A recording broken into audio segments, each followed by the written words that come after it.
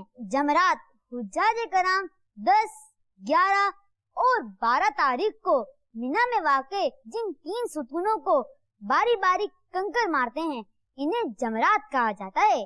یہ دیوار کی صورت میں 3 بڑے بڑے ستون بنے ہوئے ہیں جنہیں جمرہ اولا، جمرہ وسطی اور جمرہ عقبہ کہتے ہیں۔ اللہ پاک کا حکم، نبی اکرم صلی اللہ تعالی علیہ وآلہ وسلم کا طریقہ اور حضرت ابراہیم علیہ السلام کے اتباع میں ان تینوں جگہوں پر کنکریاں ماری جاتی ہیں۔ مکہ مکرمہ کے 3 مقامات بہت ہی اہم ہیں۔ پہلا ہے حدود حرم جس کی بہت ساری پابندیاں ہر شخص پر ہوتی ہیں، اور دوسرا ہے کعبہ شریف جو مکہ مکرمہ میں ہے، یہاں ہر قسم کا طواف کیا جاتا ہے۔ تیسرا مقام ہے صفا مروہ، یہ بھی مسجد حرام کے ساتھ ہی واقع ہے۔ اللہ پاک مجھے اور آپ کو یہ سارے مقامات کی زیارت عطا فرمائے اور ہمیں حج کی توفیق بھی عطا فرمائے۔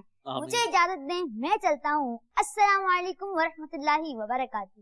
وعلیکم السلام ورحمۃ اللہ وبرکاتہ۔ ماشاءاللہ آج مبین رضا بڑے پیارے لگ رہے تھے اور پیاری پیاری جگہوں کی زیارت بھی کروائی۔ تو اس پیکج میں وہ جگہیں تھیں جہاں حج کیا جاتا ہے، جی جی، وہ جگہ مقامات آج ان کو وہ مقامات اسپیسیفکلی دکھائے ہیں، تو یہ بہت اچھی چیز ہے۔ بلکہ اگر ممکن ہو تو حج سے پہلے فزیکلی جا کر بھی ان جگہوں کو دیکھ لیں تو بڑا آپ کو کے لیے ممکن نہیں ہوتا، بعد چلے بھی جاتے ہیں۔ زیارات تو کرواتے ہیں عموماً، تو عرفات، مزدلفہ، مینا یہ تو گھماتے ہیں، لیکن یہ کہ سیٹوں پہ بٹھا کے ہی گھما رہے ہوتے ہیں، نیچے اترنا ممکن نہیں ہوتا۔ پلس یہ کہ اگر ہم جو حج پہ گئے تھے، مفتی صاحب ہمارے ساتھ ایک بڑے اچھے ڈاکٹر صاحب تھے، ماشاءاللہ مدنی ماحول کے ذمہ دار بھی ہیں ہمارے دعوت اسلامی، انہوں نے بڑا اچھا کام کیا۔ اکثر جو تھے وہ پہلی بار ہی حج کر رہے ہوتے ہیں، صحیح۔ تو انہوں نے یہ کیا کہ ہمیں مینا جانا تھا 8ویں کو، وہ ہمیں 7 کو ایک دن پہلے جو ہے وہ مینا لے گئے، اور ایک ایک چیز ہمیں ڈیمو کر کے بتایا کہ کنکر کیسے مارنے ہیں، کیا کرنا ہے، کس دن کس وقت، سب چیزیں جو فقہ حنفی کے مطابق ہے وہ سب سمجھائیں۔ تو وہ اتنا ذہن میں پختہ ہو گیا کہ پھر کسی کو بھی یا اکثریت کو جو ہے وہ آگے کے دنوں میں کوئی پرابلم نہیں ہوئی۔ تو اگر آپ کے ساتھ کوئی ایسا ساتھی، کوئی ایسا دوست ہو تو یہ زیادہ آپ کے لیے بہتر ہوتا ہے۔ تو یہ بھی آپ سہولت کے ساتھ اس کو کوشش کریں کہ زیارت کر لیں تو مزہ آئے گا انشاءاللہ. میں سب حاجیوں کو مشورہ دیتا ہوں کہ آپ ضرور بہت ہی زبردست انداز میں تصویری صورت میں آپ کو آسان حج کرنے کا طریقہ یہ پیش کیا گیا ہے، تو میں آپ سے گزارش کرتا ہوں یہ حاصل کر لیں. انشاءاللہ آپ مفتی صاحب کو دعائیں دیں گے. پیج ہے مفتی علی اصغر اتاری فیس بک پر، آپ اس پر جا کر یہ دیکھ سکتے ہیں. عبد الباسط بھائی یہاں پر بیٹھے ہیں ہمارے ساتھ، یہ بھی حاجی بننے والے ہیں. انہوں نے سوال ایک بھیجا ہے کہ جو مکے میں ہوتے ہیں، حرم میں ہوتے ہیں، کیا انہیں نماز پڑھتے ہوئے چاہے نفل ہو فرض ہو کعبے کو دیکھنا ضروری ہوتا ہے؟ بڑا نازک مسئلہ ہے. ویسے نازک مسئلہ یوں ہے کہ کعبہ شریف اگر نظر نہیں آ رہا تب تو سمت کعبہ کی طرف رخ کرنا ہے جی. اور کعبہ شریف اگر نظر آ رہا ہے تو اب عین کعبہ کی طرف منہ کرنا ہے. فرق اس کا یہ سمجھیے کہ مثال کے طور پہ یہ کعبہ شریف تھا ٹھیک، اور اب ایک شخص یہاں کھڑا ہے، یہاں کھڑا ہے، یوں یوں سمجھ میں آئے گا. اب بالفرض یہ کعبہ شریف ہے اور ایک شخص یوں کھڑا ہے. ٹھیک. اب اگر دیکھا جائے تو اس کا سامنا جب ہوتا ہے تو کعبہ کے عین سامنے تو نہیں کھڑا یہ، ٹھیک، لیکن یہ کہتا ہے کہ میں 45 ڈگری کراس پر نہیں ہوں، 45 ڈگری کے میں اندر ہوں. اگر کعبہ شریف نظر آ رہا ہے تو اب 45 ڈگری والا معاملہ کینسل. اچھا، العدم اب بالکل سامنے کھڑا ہونا ہے، عین کعبہ کے سامنے کھڑا ہونا ہے. اور اب جو ہے وہ جو جہت ہے اور 45 ڈگری کا جو زاویہ ہے اب وہ شمار نہیں ہوگا، وہ مسئلہ اس کے لیے نہیں رہے گا. نہیں ہے. پھر ایک اور احتیاط بھی کرنی ہے. عام طور پر یہی بیان کیا جاتا ہے کہ جو حتیم ہے وہ کعبے کا حصہ ہے. خبر واحد سے یہ بات ثابت ہے کہ وہ کعبے کا حصہ ہے، لیکن نماز پڑھنے کے اندر علماء نے اس کو معتبر قرار نہیں دیا کہ نماز حتیم کی طرف منہ کر کے اگر پڑھی ہے تو نہیں ہوگی. اچھا، جو کعبہ میں نظر آتا ہے 4 کونوں والا اس کی طرف منہ کر کے نماز پڑھنی ہے. یعنی یہ کعبہ شریف ہے اور یہ حتیم ہے، جی تو حتیم کی طرف منہ کر کے نماز نہیں ہوگی، کعبے کی طرف ہی کرنا. یہاں کھڑا ہے تو اس طرف منہ کرے، جی ہاں، حتیم کی طرف نہ کرے. جی ہاں. اور وہ جہاں جہاں کعبہ ہے وہاں مڑتا جائے. صحیح. بعض اوقات وہاں یہ ہوتا ہے کہ اندازہ نہیں ہو پاتا کہ کعبہ شریف کس طرف ہے. لیکن وہاں جو زمین پہ صفیں بنی ہیں وہ تو ایگزیکٹلی کعبے کی طرف ہی ہے نا، اسی کو دیکھ کر بنائی گئی ہوں گی. دیکھیں اوپر نیچے دائیں بائیں بندہ کئی طرف ہوتا ہے، تعمیرات چل رہی ہوتی ہیں، بعض کا پٹی نہیں لگی ہوتی. خاص خیال رکھنا ہے اس بات کا. اب چہرہ جو ہے وہ کعبے کی طرف ہو، اس کا خیال رکھے. نظر کہاں ہو، ایک کعبے کی طرف نظر کرنے کا حکم ہے، جائز ہے، وہ دیکھتا رہے کعبے کو، اور ایک کیفیت بھی بنتی ہے. وہاں جا کے بھی نیچے دیکھے یا سامنے دیکھے. کعبہ شریف کو دیکھنا یقینی طور پر ثواب کا کام ہے، بہت ثواب کا کام ہے.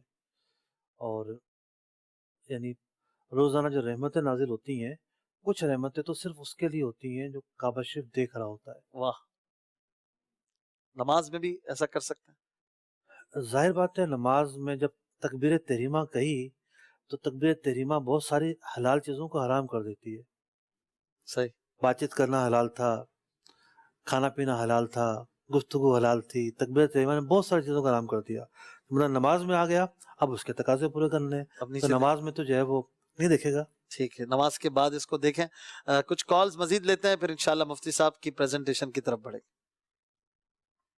میرا نام اشرف لودھی ہے. مجھے پوچھنا یہ تھا کہ یہاں سے پاکستان سے لیڈیز کی فلائٹ تھی حج یا عمرے کے لیے، اور عارضہ مخصوصہ تھا، یعنی مخصوص دن تھے، تو وہ کس طریقے سے آگے اس کو عمرہ کی ادائیگی کس طریقے سے کریں؟ دیکھیے اگر تو مکہ مکرمہ خاتون جا رہی ہے احرام کے ساتھ تو جائے گی، یہ بات مطلب کہ انڈرسٹوڈ ہے، کوئی اس میں تخفیف نہیں ہے. اب مسئلہ یہ ہے کہ احرام کس کا باندھنا ہے. اگر تو اتنا وقت ہے کہ وہاں جائے گی، ٹھہرے گی، انتظار کرے گی، پاک ہو جائے گی اور حج بھی فوت نہیں ہوگا تو عمرے کا احرام باندھ کر جائے گی، مس نہیں کرے گی احرام کو. کیونکہ جو بھی مکہ مکرمہ جا رہا ہوتا ہے میقات کے باہر سے، اس کے لیے لازمی ہوتا ہے کہ وہ احرام کی حالت میں جائے. اب وہاں گئی، جانے کے بعد انتظار کرے گی، پاک ہونے کے بعد عمرہ کرے گی اور فارغ ہو جائے گی. پریشان کن معاملہ اس وقت بنتا ہے حج میں کہ جب آخری کی فلائٹیں ہیں اور آخری کی فلائٹوں کی وجہ سے عمرہ کی ادائیگی کا وقت نہیں ملے گا. مثال کے طور پر کسی نے 5 ذوالحجہ کو جانا ہے یا 4 کو جانا ہے، اور 4 کو جا کے مزید یہ عارضہ لاحق رہے گا اور 9 ذوالحجہ بھی گزر جائے گی،